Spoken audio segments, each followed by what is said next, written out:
नमस्कार साथियों आप सभी का स्वागत है। साथियों, आज की क्लास बहुत ही महत्वपूर्ण होने वाली है। आज हम जो कुछ महत्वपूर्ण प्रश्नों की चर्चा इसमें करने वाले हैं। राजस्थान जी के संबंधित बहुत ही इम्पोर्टेंट प्रश्न है। तो चलिए क्लास को शुरू करते हैं। साथियों, सबसे पहला प्रश्न है कि किसकी स्मृति में तिलवाड़ा पशु मेला आयोजित होता है। तो ऑप्शन नंबर ए है Ramdev ji, option number B है Teja ji, option number C है गोगा जी और ऑप्शन नंबर डी है मलिनाथ जी।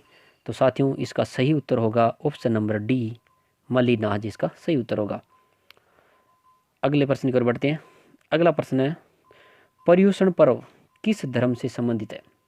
साथियों, ऑप्शन नंबर ए में है बौद्ध धर्म, ऑप्शन नंबर बी में हिंदू धर्म, ऑप्शन नंबर सी में है सिख धर्म और ऑप्शन नंबर डी में है जैन धर्म। तो पर्युषण पर्व है वो साथियों जैन धर्म से संबंधित है, इसलिए ऑप्शन नंबर डी इसका सही होगा। तो ऑप्शन नंबर डी इसका बिल्कुल सही उत्तर होगा। अगला प्रश्न है साथियों, बाण गंगा मेला कहाँ लगता है। बाण मेला कहाँ में लगता है। साथियों, बाण गंगा मेला कहाँ लगता है। तो ऑप्शन नंबर ए है जयपुर जिला, ऑप्शन नंबर बी है अलवर जिला, ऑप्शन नंबर सी है सवाई माधोपुर जिला और ऑप्शन नंबर डी है टोंक जिला। साथियों, बाण गंगा मेला अलवर में तो नहीं भरता, सवाई माधोपुर में नहीं भरता, टोंक में नहीं भरता। तो साथियों, इसका सही उत्तर होगा ऑप्शन नंबर ए, जयपुर जिला। बढ़ते हैं अगले प्रश्न की ओर। अगला प्रश्न है साथियों, निम्नलिखित में से राजस्थान राज्य का कौन सा एक जिला डेयरी दुग्ध संगठन में प्रथम क्रम पर है। तो प्रथम क्रम पर है साथियों, वो है डेयरी में जयपुर जिला। साथियों, ऑप्शन नंबर सी इसको सही है। अलवर नहीं होने वाला इसमें, बीकानेर नहीं होने वाला है, भरतपुर नहीं होने वाला है। तो ऑप्शन नंबर सी इसका सही उत्तर होगा। बढ़ते हैं अगले प्रश्न की ओर। साथियों, अगला प्रश्न है साथियों अगले प्रश्न की ओर बढ़ते हैं। अगर आपको ये क्लास पसंद आ रही है तो इसको क्लास को लाइक कर देना, वीडियो को, और चैनल को सब्सक्राइब जरूर कर देना। अगला प्रश्न है, पश्चिमी राजस्थान में दुधारू पशुओं के लिए निम्नलिखित में से कौन सा एक चारा सर्वश्रेष्ठ है। तो ए में है सेवण, बी में धामण, सी में खसखस और डी में है दूब। तो इसका सही उत्तर होगा ऑप्शन नंबर ए, सेवण। तो सेवण घास है वो दारू पशुओं के लिए सर्वश्रेष्ठ है। अगला प्रश्न है, असुमिलित जोड़े को छांटना है। तो साथियों, बात करें ऑप्शन नंबर ए की, गंगानगर योध्या क्षेत्र है, तो ये तो सही है, असुमिलित है इसके साथ। और बी में है उदयपुर सीवी, तो ये भी सुमिलित है। उदयपुर को सीवी, प्रागवाट, मेदवाट नाम से जाना जाता है। और सी में है जालोर सवर्णगिरी। और एक बार इसको छोड़ते हैं, ऑप्शन नंबर डी पे जाते हैं, और भरतपुर है विराट। तो साथियों, ऑप्शन नंबर सी देखते हैं ना, जालोर, ये सवर्णगिरी, ये नहीं है, ये गलत है, क्योंकि यहाँ पर होना चाहिए सुवर्णगिरी। सवर्णगिरी है वो जैसलमेर को कहा जाता है। तो ऑप्शन नंबर सी इसका सही उत्तर होगा। अगला प्रश्न है साथियों, राजस्थान में सीता माता अभयारण्य प्रसिद्ध है। ऑप्शन नंबर ए है काले हिरणों के लिए, ऑप्शन नंबर बी है उड़न गिलहरी के लिए, ऑप्शन नंबर ए है सार्स के लिए और ऑप्शन डी है शेर के लिए। साथियों, बात करें काले हिरण के लिए, तो काले हिरण के लिए जो फेमस है वो है ताल छापर फेमस है। और बात करें उड़न गिलहरी के लिए, तो यही सही उत्तर होगा, सीता माता अभयारण्य वो उड़न गिलहरी के लिए प्रसिद्ध है। तो ऑप्शन नंबर बी है वो बिल्कुल सही उत्तर है इसका। अगला प्रश्न है साथियों, वन नीति के अनुसार कितना प्रतिशत क्षेत्र वनों से आच्छादित होना चाहिए। Option number A 20%, option B है 33%, ऑप्शन सी है 25% और ऑप्शन डी है 15%। तो साथियों, ऑप्शन ए की बात करें तो 20% नहीं होने वाला, 20% इसका सही उत्तर नहीं होगा। सी भी नहीं होने वाला, डी भी नहीं होने वाला, तो इसका सही उत्तर होगा ऑप्शन नंबर बी, 33%। यानी वन नीति के अनुसार है वो 33% होने आवश्यक है। अगला प्रश्न साथियों, अगला प्रश्न है, निम्नलिखित में से कौन सा ग्रंथ कुंभा द्वारा रचित नहीं है? तो यहाँ पर देखो साथियों, कुंभा द्वारा कौन सा ग्रंथ है वो रचित नहीं है। तो बात करें संगीत राज की, तो ये तो रचित है, और संगीत मीमांसा ये भी है, रसिक परिया भी है।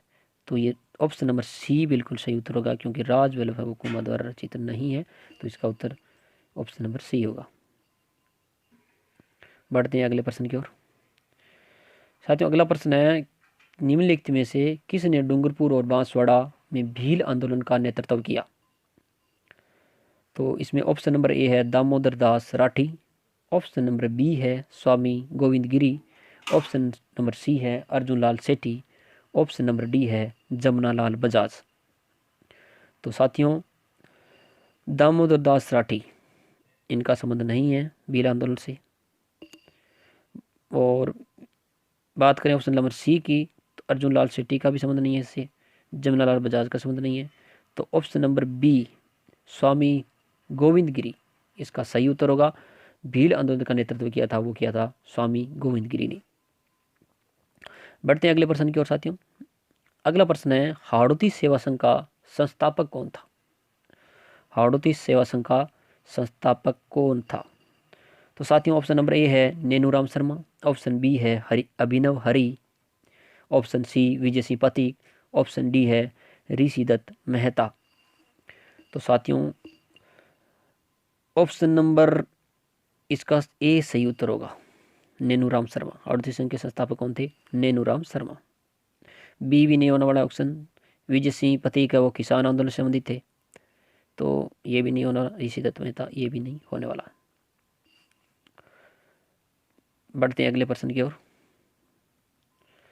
साथियों अगर आपको ये क्लास पसंद आ रही हो तो वीडियो को लाइक कर देना और चैनल को सब्सक्राइब जरूर कर लेना।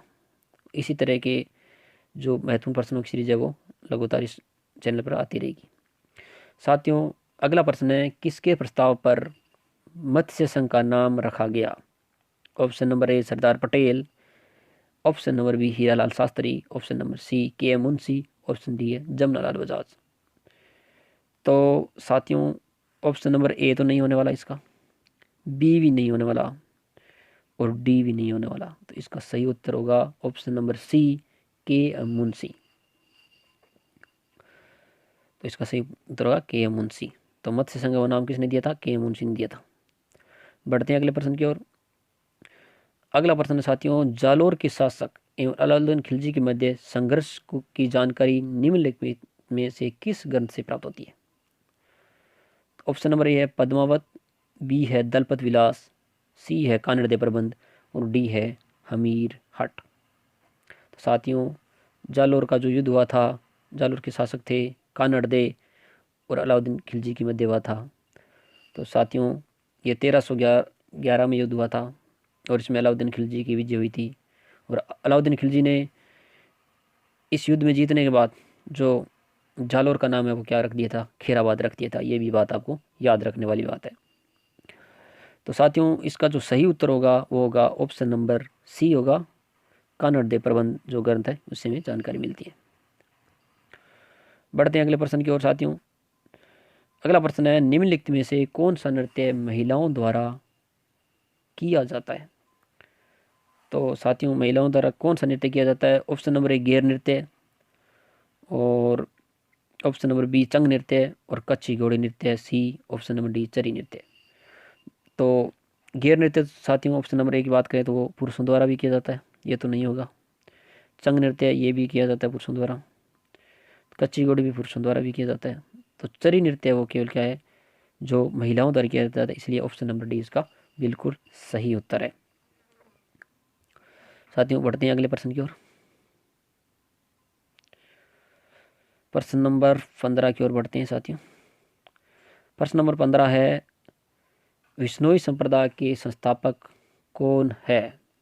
Option number A Dhanna ji, option number B Jambho ji, option number C Teja ji और option number D Ramdev ji. तो ये तो साथियों बिल्कुल ही सिंपल प्रश्न है और इसका सही उत्तर होगा वो होगा ऑप्शन नंबर बी जाम्बो जी।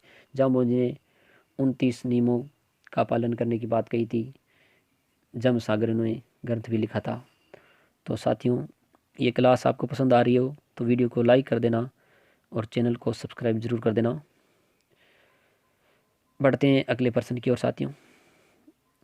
अगला प्रश्न है साथियों, भारत की 11वीं पंचवर्षीय योजना की अवधि क्या थी? तो साथियों, ऑप्शन नंबर ए 2007 से 12 के मध्य, या फिर 2008 से 13 के मध्य। ऑप्शन नंबर सी में दिया है 2006 से 11 के मध्य 2000, और ऑप्शन डी में है 2009 से 2014 के मध्य। तो इसका जो सही उत्तर होने वाला है वो ऑप्शन नंबर ए होने वाला है, कि जो पंचवर्षीय योजना थी 11वीं की बात करें तो वो 2007 से 2012 के मध्य में थी। बढ़ते हैं अगले प्रश्न की ओर। अगला प्रश्न है, निम्नलिखित में से राजस्थान के किस जिले में अनास बांध परियोजना का निर्माण किया जाएगा? तो ये अनास बांध परियोजना किस जिले से संबंधित है? ऑप्शन नंबर ए है टोंक, ऑप्शन नंबर बी है बांसवाड़ा, ऑप्शन नंबर सी है डूंगरपुर, और ऑप्शन नंबर डी है भीलवाड़ा। तो इसका सही उत्तर होगा बी, बांसवाड़ा। जो अनास बांध परियोजना वो किससे संबंधित है? बांसवाड़ा से संबंधित है। बढ़ते हैं अगले प्रश्न की ओर। अगला साथियों प्रश्न है, ये करंट जी का प्रश्न है। तो ऑपरेशन स्वर्ण जिसकी घोषणा दिसंबर 2017 में की गई थी, इसका संबंध निम्न में से किस क्षेत्र से था? तो इसका संबंध था वो रेलवे से था। बढ़ते हैं अगले प्रश्न की ओर। अगला प्रश्न है, राजस्थान के उमर फारूक मेवाती का संबंध किस क्षेत्र से है, किस क्षेत्र से था? ऑप्शन नंबर ए पर्यावरण, ऑप्शन नंबर बी संगीत, ऑप्शन नंबर सी खेल, और ऑप्शन नंबर डी है चिकित्सा विज्ञान। तो आपको सभी को पता होगा साथियों कि उमर फारूकी मेवाती का संबंध है वो संगीत से था। तो ऑप्शन नंबर बी इसका सही उत्तर होने वाला है। बढ़ते हैं अगले प्रश्न की ओर। साथियों, आपसे एक रिक्वेस्ट की जाती है कि जो इस चैनल है पर आपके लिए बहुत सारी नए नए कंटेंट लाए जा रहे हैं, और ये आपके लिए फ़ायदे की बात है कि आप इस चैनल पर जितना भी कंटेंट है उसको लाइक भी कर रहे हैं। तो आप इस चैनल को सब्सक्राइब जरूर कर देना। अगला प्रश्न है साथियों कि जैव ईंधन पर राष्ट्रीय नीति का संबंध निम्न में से किस रसायन से? Option A ethanol, B methanol, propanol. ये साथियों एक तरह से ये तो करंट जी के प्रश्न है, एक बार इसको छोड़ते हैं, अगले प्रश्न की ओर बढ़ते हैं। अगला प्रश्न है, प्रधानमंत्री व्यय वंदन योजना का आरंभ निम्न में से किस वर्ष किया गया था? बहुत ही शानदार प्रश्न है साथियों। ऑप्शन नंबर ए इसका 2016, या फिर ऑप्शन नंबर बी 2017, और ऑप्शन नंबर सी 2014, और ऑप्शन नंबर डी है 2015। तो साथियों इसका सही उत्तर होगा वो होगा ऑप्शन नंबर बी, 2017 में योजना प्रारंभ हुई थी, व्यय वंदन योजना। बढ़ते हैं अगले प्रश्न की ओर साथियों। अगला प्रश्न है,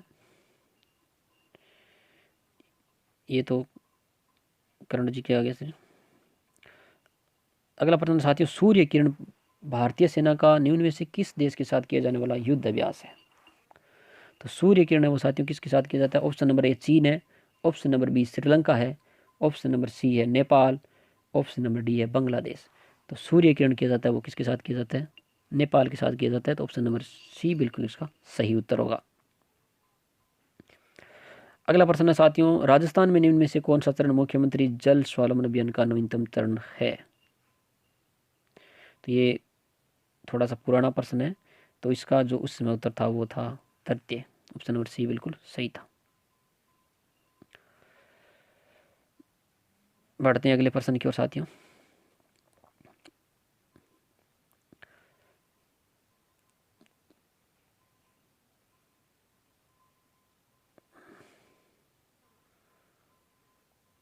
अगला प्रश्न है साथियों,